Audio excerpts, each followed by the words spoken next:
is a story written in passion.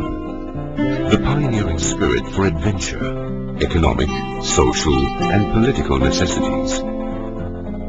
It is a story that spans 134 years, from the time of British Malaya to the Japanese occupation, the emergence of independence, Malaysia, and today a nation at par to any developed country in the world. After a somber opening of the Port Weld, 8 miles of line, a distance covered in about 40 minutes in a steam launch named Kinta, several other independent and unjoined lines began to etch their presence in pockets of feverishly growing economic activity, adding to both goods and passenger traffic.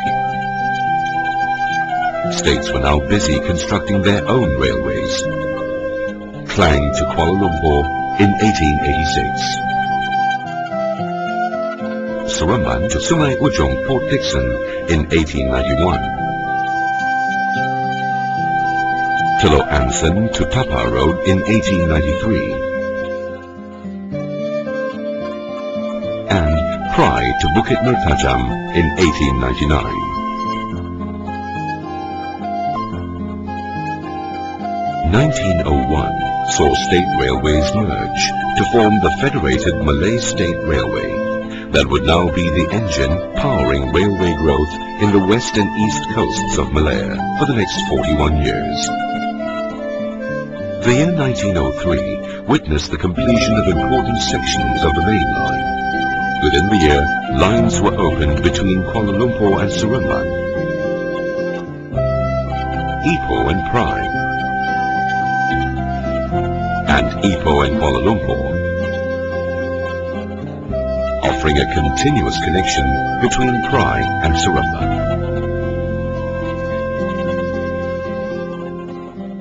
In January of the same year, the first section of the Singapore-Kranji Railway between Tank Road and Bukit Timah was put to use. By the end of 1904, it was possible for passengers to leave Malacca at 1 p.m. and arrive in Penang at 6:21 a.m. on the following day, instead of the 2 to 3 day journey on a steamer. Extensions continued to the main line. The network was now seeing a southern push to link Singapore into its operational prowess. The Tampin to Segamat line was annexed by 1908. And by the 1st of July 1909, the section between Segamat and Johor Bahru, running some 105 miles, was open to traffic. Connection to the Singapore Railway, then, was by way of ferry steamer, until the first passenger train passed across the causeway in October 1923. The focus now turned to the construction of a line up from central Malaya to terminate Kota Bharu at the end of the east coast. This east coast line, from Gemas to Tumpak, covering a distance of 328 miles, was officially opened by Sir Cecil Clementi and the Sultan of Kelantan in 1931.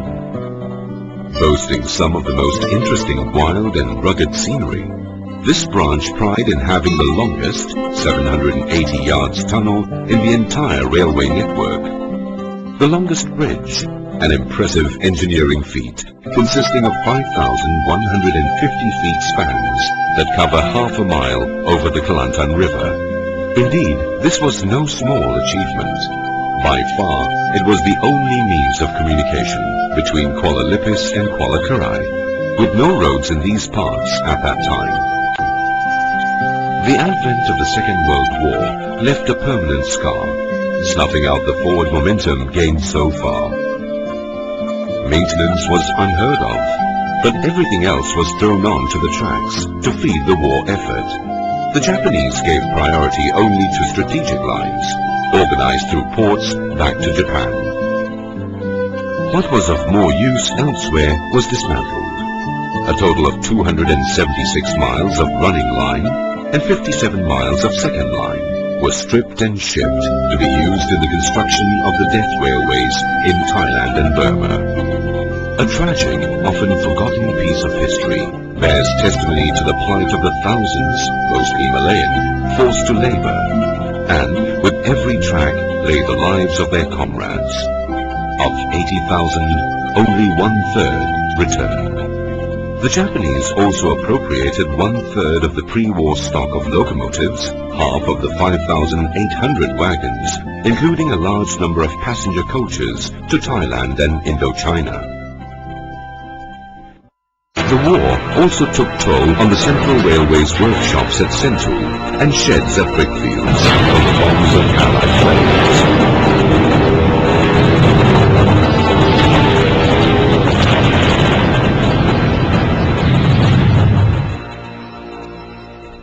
With the Japanese surrender in 1945, the railways were in poor condition, with only the main line operational. The major transformation was, however, in the pipeline. In line with post-war political developments, that is, the formation of the Malayan Union, the FMS Railways was renamed the Malayan Railway, incorporated as a statutory body and run by a railway board.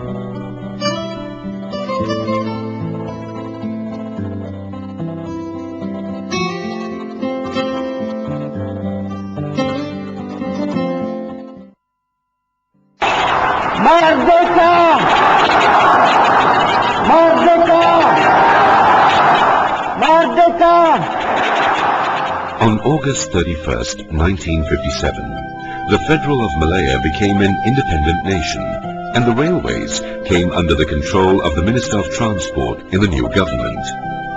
The Malayan Railway continued to play a dominant role in national transport. Its contributions lay in the carriage of bulk export products such as rubber, tin and iron ore. 50% of total exports shipped via ports were handled by the railway. Long-distance travel became popular too among passengers, as sleeping accommodation and sanitary facilities were only available on the train. But all was not a bed of roses. The railways were plagued by yet another menace: the communists and terrorists, who continuously mounted attacks to undermine and sabotage the railway's efficiency. This long and financially taxing battle was to run for 12 years after the declaration of national emergency on the 12th of July 1948. Just as there is so much color in the development of the Malayan Railway, the locomotive that ran on these tracks was no less interesting. More than 25 different classes of steam locomotives and 6 classes of diesel engines have performed their tour of duty. All Malayan Railways steam locomotives were oil-fired after being converted at the Sentul workshop. The dieselization program only began in 1945 with the ordering of 20 engines from England. The year 1957 saw the introduction of the most powerful locomotive, the 20 class, capable of service speeds of 16 miles per hour. The 26 delivered were named after Malayan flowers, the first Bunga Raya.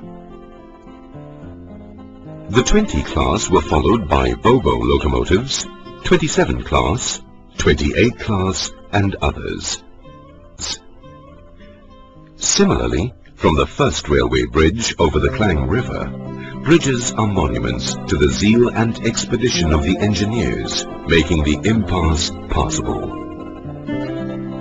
Part and parcel of taking the railway to an intended destination are bridges that share this history.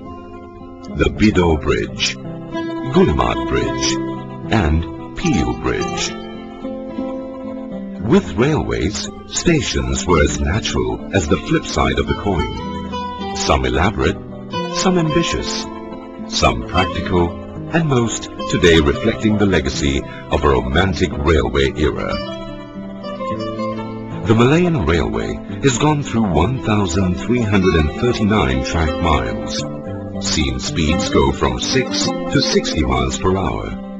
Witnessed a colonial land of submission turn into an independent nation, respected by the world.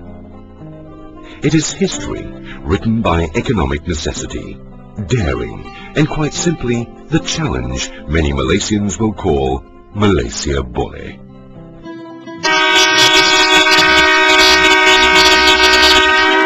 The Malayan Railways, tracking the historical trains.